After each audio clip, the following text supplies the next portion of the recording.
All right, guys, welcome to another episode of the Ignite Initiative. And today I'm going to talk about how I scaled multiple businesses without losing my mind. Now, I have lost my mind at certain times, that's for sure. There's definitely been some tough times, but there's nothing more that I hate when people are telling me what to do with my life, my businesses, saying it's too much and things like that. Now, I do own a gym in West Hempstead called RAF for 10 years.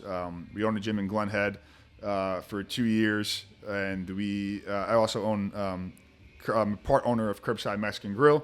We have two locations, and then Ignite our marketing agencies. Now, that might seem like a lot, but it is, but it's not, because the way I went about it and how I scaled them. So a lot of people that are small business owners, they might look at that and say, like, you're crazy, but those people are usually just scraping by with one business, and they don't have good systems in their business.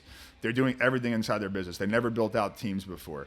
If you truly have very clear accountability charts and organization charts, and everybody in your team knows exactly what to do, and I think that's the hardest part of scaling businesses, is actually getting to that point. The more I do it, the better I get at it.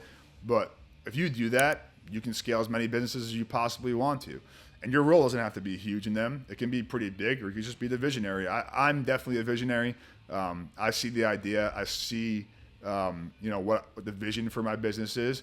And then I'm pretty good implementing. I'm not the best, but I'm good passing off the implementation to my teams. Now, is it always crystal clear? No, of course. There's always issues back and forth. But for the most part, I like to translate my vision into reality and let my team run with it.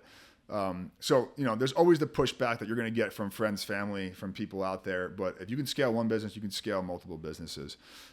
So you got to build your businesses like they're departments. And what I mean by that is, like, each business has its own sales, delivery, operation systems. Like, they all have their separate charts. Now, look, they're all very similar across the board. Restaurant to a gym, it's really the same thing, right?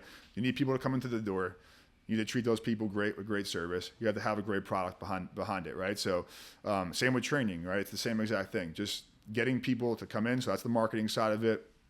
And then you have to teach your staff systems of how to fulfill people, all right?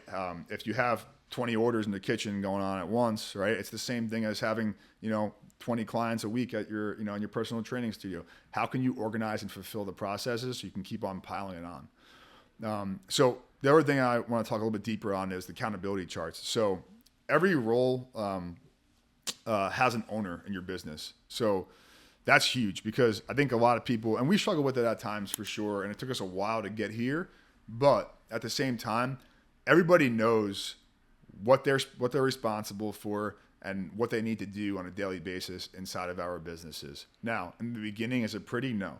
In the beginning, it's not, but you can definitely strive to get there. And when you're there, it's really awesome, because then you can really scale your business. Everybody knows what they got to do. Then you pour fuel on the fire with your marketing.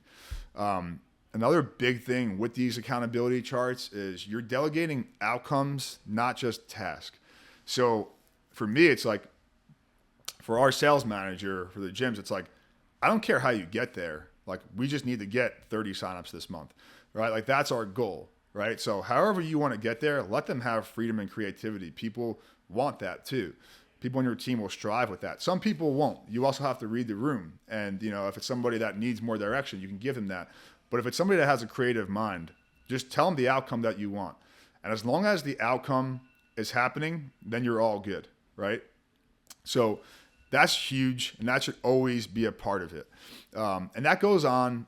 Well, the next thing I'm going to say is build leaders, not just helpers. So giving people outcomes instead of just tasks creates leaders in your business.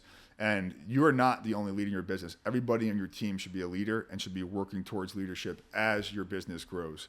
You can own multiple businesses if you do it right, if you do it organized, and if you have a clear strategy in place for each business. So if you want to scale, whether it's one business, 5, 2, whatever it is, always feel free to reach out to me. I would love to talk to you about it.